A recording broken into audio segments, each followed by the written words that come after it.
It's 105.7 The Point, Donny Fandango backstage, WayBack Pointfest, GOLDFINGER, and we got everybody. How you guys doing? Band. It's great to have you. Woo! Thanks for having us. Well, and welcome back to St. Louis. I know specifically people were absolutely stoked to see you guys and have you guys back here. And, you know, our buddy Moon is waving that GOLDFINGER flag when you guys aren't here, man. Moon rules. Yeah, pretty much. I've known Moon way before Moon. Thanks, buddy.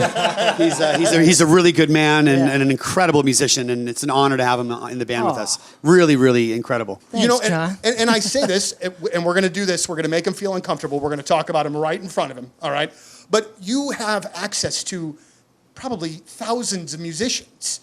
Moon, we see what Moon does with Greek Fire and things. What was it about him that you wanted to bring him into GOLDFINGER? Obviously, he can do a lot of stuff, so I would assume that. He's a good-looking dude. There's that, too.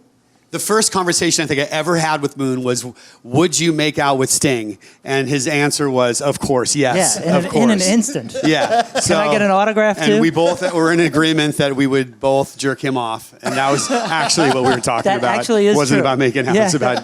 Yeah, you had the poster above, and I was like, that's my dude, man. Him and Garth And you Brooks. slept in the studio and wanked every night to Sting. Yeah, I didn't even tell you that. How did you know that? My camera. I had my camera on you. Man. So I was wanking to you, wanking to him.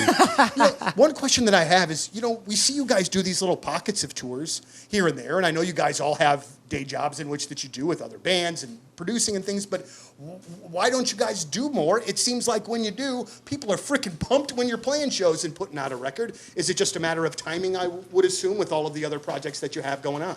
Well, I mean, look, there is a bunch of factors, including my knees are not 18 years old anymore, and all of us. I mean, I'm probably the oldest guy in the band. I mean, our boy Nick Gross here on drums is our youngest member, who's got 16. very healthy knees, but only one testicle, and that's okay though. Yeah, it's a big testicle. It's hard. It's large and in charge. Hey, that's good, man. Yeah. It's just good that you make use of whatever it is that you have. Yeah, you know what I'm true. saying? It's true. It gets the job done. And that's all that matters. He's about to have a baby, so it works perfectly well. Yeah, it worked great. Thank you. Appreciate that.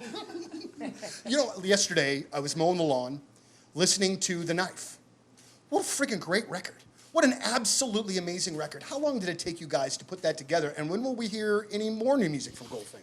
It's a great question. I mean, look, that record was 10 years since Hello Destiny, 8 years, maybe 8 years since then. So I had written a bunch of songs that I knew I write for a lot of other groups, and I knew that these songs specifically would not work for these other artists I was producing, and I kind of held them in my back pocket. And then in the end, I kind of wrote maybe 7 songs that I felt like could round out a record, and then Mike and Phil played on the record. Charlie just rejoined the band, Charlie Paulson from 1994. Charlie Paulson. Good to have you back. Yeah. Charlie Love Paulson. you, Charlie. He's played, how many shows have you played now with us? Back 5. I know that I've said this to you guys before.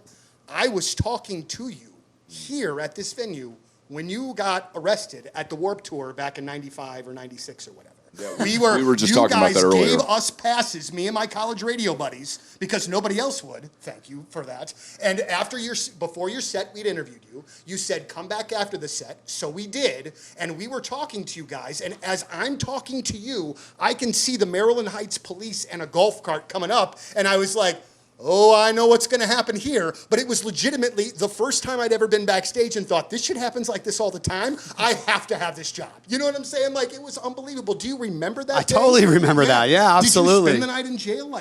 It wasn't John or I. It was our drummer. Right. No. And Fletcher, the guitar player from Pennywise. Okay. Yeah. Well, because I remember he was telling people to pull the barricade down that day. No big surprise there. Yeah. But yeah. Well, after Guns N' Roses and Axl, we figured this was the place to get arrested, and we nominated Darren. So Wow. They were just talking about it on the way here and saying that we need to relive that moment. I think it's Mike's turn. No one's going to jail tonight. We're all parents and husbands and all that. Nobody needs that. All right. He's only got one nut. We're good to No, stay no. hydrated and get a good night's sleep tonight. I think that's really what we should all be focused on. All right. Yeah. Gentlemen, thank you as always. I know you're busy. I know you got a lot to do, but we just wanted to get you back and say hello and thank you very much for playing. Thank our you show for today. having us. It's awesome. It is GOLDFINGER backstage, WayBack Pointfest. Thank you very much, gentlemen.